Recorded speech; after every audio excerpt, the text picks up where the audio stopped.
DK ನಾಡಿನ ಪ್ರಭುವಾಗಲಿ ಅಂತ ಹೇಳಿ ನಿಶ್ಚಲಾನಂದ ಸ್ವಾಮೀಜಿಯವರು ಹಾರೈಸಿದ್ದಾರೆ. ಇವತ್ತು ಕೆಂಪೇಗೌಡ ಜಯಂತಿ ಪ್ರಯುಕ್ತ ನಡೆದಂತಹ ಕಾರ್ಯಕ್ರಮದಲ್ಲಿ ಶ್ರೀಗಳು ಭಾಗಿಯಾಗಿದ್ದರು.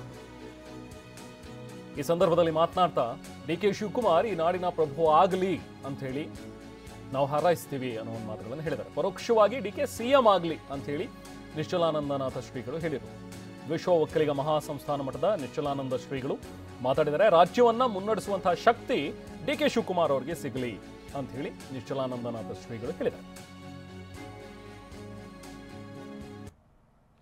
ನಮ್ಮೆಲ್ಲರ ಬಯಕೆ ಏನು ಗೊತ್ತಾ? ಸನ್ಮಾನ್ಯ ಡಿಕೆ ಶಿವಕುಮಾರ್ ಅವರು ಬಹಳ ಅಭಿವೃದ್ಧಿ ಅಧಿಕಾರರಾಗಿ ಬೆಂಗಳೂರು ರಾಜ್ಯದ ಎಲ್ಲ ಜನರಿಗೆ ಉದ್ಯೋಗ, ವರಮಾನ, ಜೀವನ ಎಲ್ಲವನ್ನು ನೀಡ್ತಾ ಇದೆ. ಹಾಗಾಗಿ ಈ ನಗರವನ್ನು ಇನ್ನೂ ಹೆಚ್ಚು ಫಲದಾಯಕವನ್ನಾಗಿ ಮಾಡಬೇಕು, ಶ್ರೇಷ್ಠವಾಗಿ ಮಾಡಬೇಕು, ಸಮೃದ್ಧಾಯಕವಾಗಿ ಮಾಡಬೇಕು ಅಂತೇಳಿ ಭಾಳ ಪಣ ತೊಟ್ಟು ಹಗಲು ರಾತ್ರಿ ಕೆಲಸ ಮಾಡ್ತಾ ಇರ್ತಾರೆ.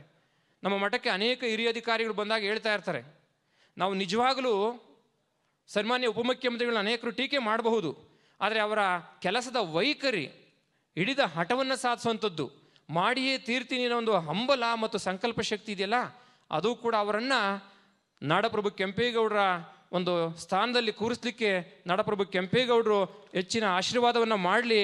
ಅವರು ಈ ನಾಡಿನ ಪ್ರಭುಗಳಾಗಿ ಮುಂದಿನ ದಿನಗಳಲ್ಲಿ ಈ ರಾಜ್ಯವನ್ನು ಮುನ್ನಡೆಸಿ ಜಗತ್ತಿಗೆ ಮತ್ತಷ್ಟು ಹೆಚ್ಚು ಶಕ್ತಿದಾಯಕವಂತ ಬೆಂಗಳೂರನ್ನ ನಿರ್ಮಾಣ ಮಾಡಲಿ. ನಮ್ಮೆಲ್ಲರ ಬಯಕೆ ಏನು ಗೊತ್ತಾ?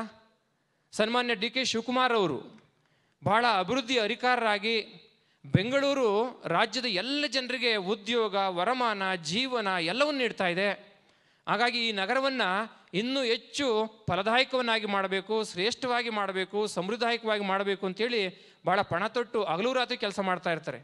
ನಮ್ಮ ಮಠಕ್ಕೆ ಅನೇಕ ಹಿರಿಯ ಅಧಿಕಾರಿಗಳು ಬಂದಾಗ ಹೇಳ್ತಾ ಇರ್ತಾರೆ, ನಾವು ನಿಜವಾಗಲೂ ಸನ್ಮಾನ್ಯ ಉಪಮುಖ್ಯಮಂತ್ರಿಗಳನ್ನ ಅನೇಕರು ಟೀಕೆ ಮಾಡಬಹುದು, ಆದರೆ ಅವರ ಕೆಲಸದ ವೈಖರಿ, ಹಿಡಿದ ಹಠವನ್ನು ಸಾಧಿಸುವಂಥದ್ದು, ಮಾಡಿಯೇ ತೀರ್ತೀನಿ ಅನ್ನೋ ಒಂದು ಹಂಬಲ ಮತ್ತು ಸಂಕಲ್ಪ ಶಕ್ತಿ